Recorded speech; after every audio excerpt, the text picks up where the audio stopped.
Hello friends, मेरा नाम है दिव्यांश और आप देख रहे हैं knowledge in depth YouTube channel.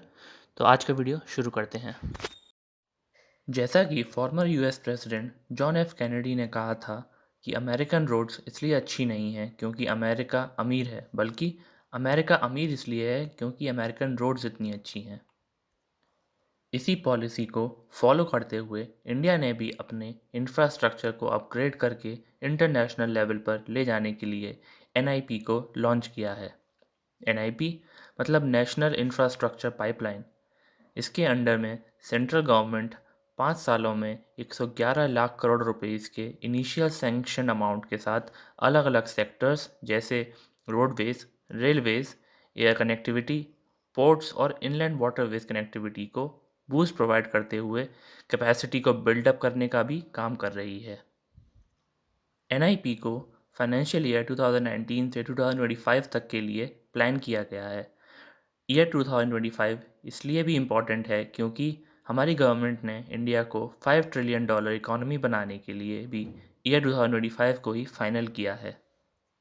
NIP के अंडर में हर वो प्रोजेक्ट भले ही ग्रीनफील्ड या फिर ब्राउनफील्ड आएगा जिसकी प्रोजेक्ट कॉस्ट 100 करोड़ रुपीस से ज़्यादा की होगी।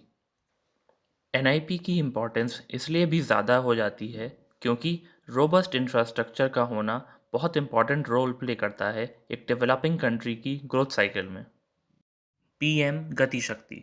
हमारे पीएम श्री नरेंद्र मोदी जी ने 15 अगस्त की अपनी स्पीच में इस स्कीम का अनाउंसमेंट किया था और अक्टूबर 2021 में इसे फिर ऑफिशियली लॉन्च भी कर दिया गया है।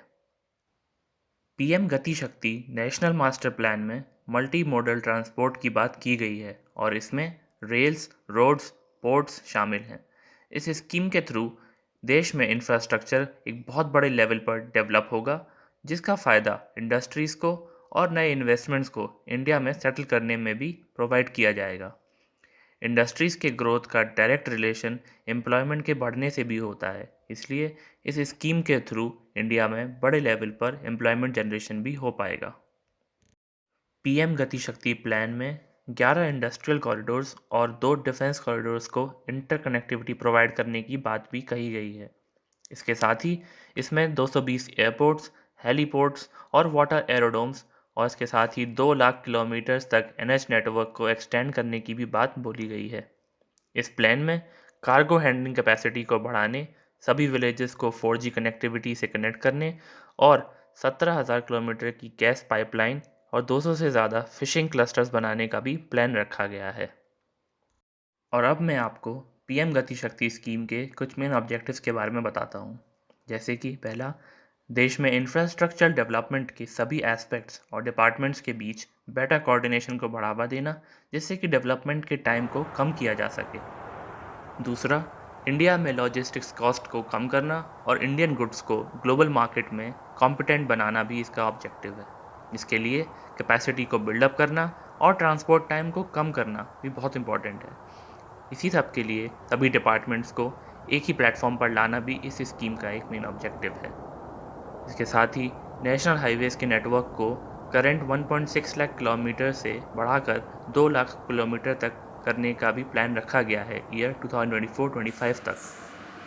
इसके साथ ही 11 इंडस्ट्रियल, 2 डिफेंस कॉरिडोर्स बनाना, 200 एयरपोर्ट्स बनाना और 17,000 किलोमीटर की गैस पाइपलाइन नेटवर्क को एस्टेब्लिश करना भी इसी का पार्ट रखा गया है। इस स्कीम की मदद से अलग अलग डिपार्टमेंट्स के लिए एक कॉमन अम्ब्रेला प्लेटफॉर्म बनाया जाएगा जिसमें प्लानिंग से लेकर इम्प्लीमेंटेशन तक पूरा जॉइंटली और तेज़ी से काम किया जाएगा। अलग डिपार्टमेंट्स में कोऑर्डिनेशन में कोई दिक्कत ना हो, इसके लिए एक अम्ब्रेला प्लेटफॉर्म की प्लानिंग की गई है और इसे ही पीएम गति शक्ति नेशनल मास्टर प्लान का नाम भी दिया गया है। इतने बड़े लेवल के स्कीम को इम्प्लीमेंट करने के लिए फंड्स की भी ज़रूरत पड़ती है और हमारी सेंट्रल गवर्नमेंट ने उन फंड्स को ग्लोबल पेंशन और इंश्योरेंस फंड्स के थ्रू रेज करना और इसके साथ ही इसमें 40% फंडिंग सेंट्रल और स्टेट गवर्नमेंट्स की तरफ से भी करने का प्लान बनाया है। सेंट्रल गवर्नमेंट इनविट्स को भी सेटअप कर रही है जिससे कांस्टेंट फंड्स का फ्लो बना रहे इंफ्रास्ट्रक्चर प्रोजेक्ट्स को कंप्लीट करने के लिए।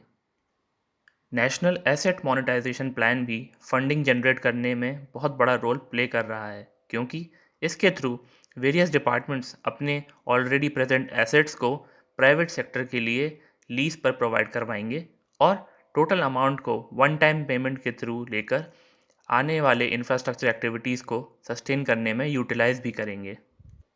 अब दोस्तों, क्योंकि इतने बड़े लेवल के स्कीम को फंड करना सबसे बड़ा इशू रहता है, तो इसी इशू को रिजॉल्व करने के लिए गवर्नमेंट ने काफ़ी सारे स्टेप्स भी उठाए हैं और उनका रिजल्ट अभी तक पॉजिटिव भी निकल रहा है।